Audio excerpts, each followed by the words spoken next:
धनवान मनुष्य था, बेचने कपड़े और मलमल पहनता था और प्रतिदिन सुख विलास और धूमधाम के साथ रहता था। तो देखा आपने धनवान व्यक्ति कितनी मौज मस्ती से रहता है। हमें उनके जैसा नहीं होना है।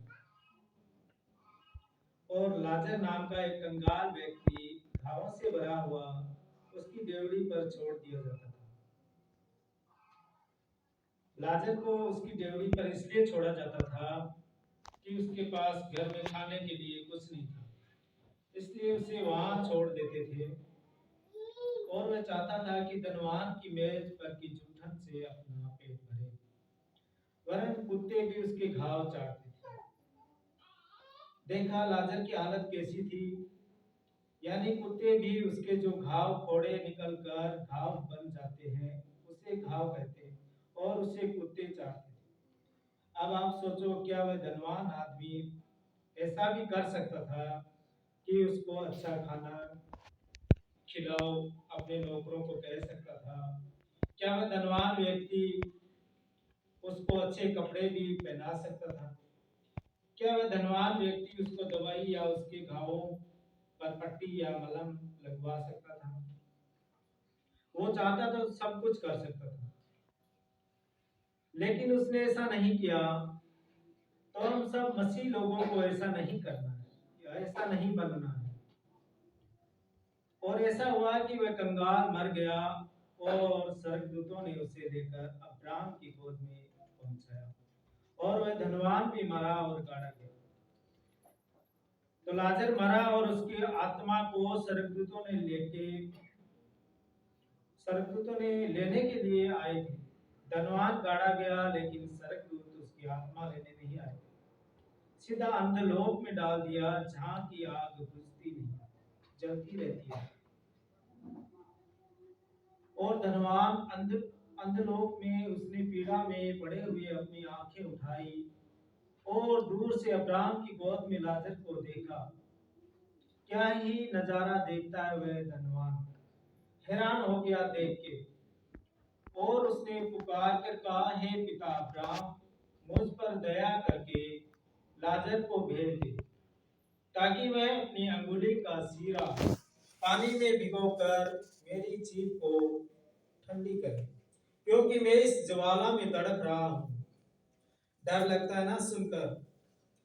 वही लाजर उसके पास था, उसने उसका महत्व नहीं समझा। क्या लाजर उसके पास रोज नहीं आता था? उसकी जूठन नहीं खाता था? उसे परमात्मा रोज क्यों भेजते थे?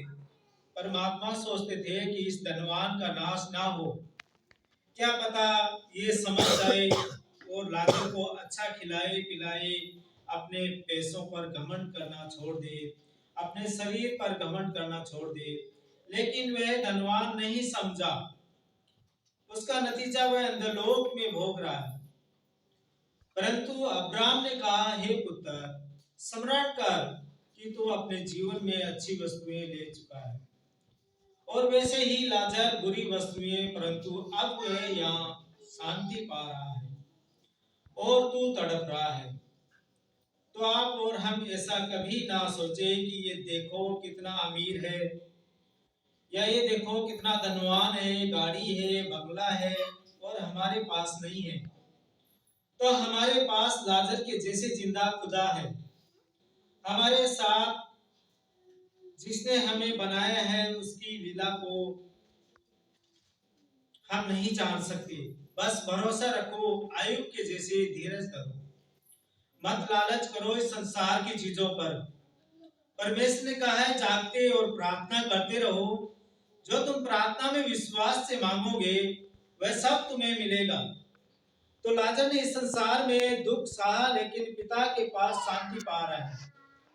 धनवान यहाँ पर सुख भोगा, लेकिन नरक में डाला गया। धनवान भी स्वर्ग में जा सकता था लाजर के साथ अच्छा बर्ताव करके, लेकिन ऐसा नहीं किया, इसलिए तड़प रहा है।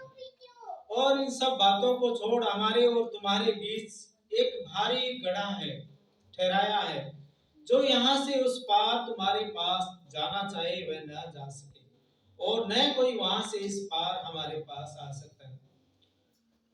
तो धनवान व्यक्ति ने लाजर को बोला था, अब्राहम को बोला था कि लाजर को भेजो मेरे पास, अंगुली का सिरा पानी में भिगोकर मेरे पास मेरी जीभ को ठंडी करे।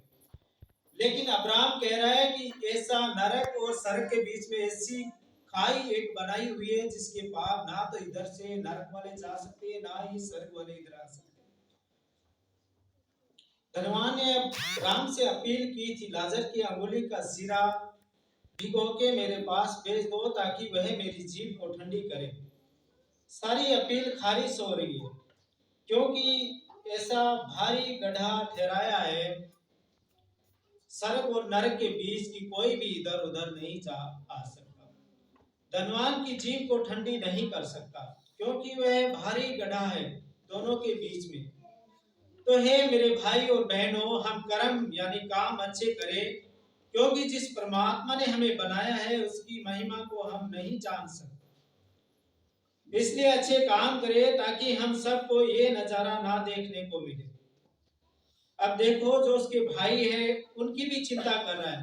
धनवान व्यक्ति अब नरक में पड़ा हुआ उस आग में, उसको अपने भाइयों की जो संसार में है उनकी चिंता हो रही। उसके 5 भाई है। उसने कहा, तो हे पिता, मैं तुझसे विनती करता हूँ कि तुम उसे मेरे पिता के घर में भेज। बाद में इस संसार की चिंता करके कुछ लाभ, बाद में इस संसार की चिंता करके कुछ लाभ, कुछ प्रॉफिट होने वाला नहीं है।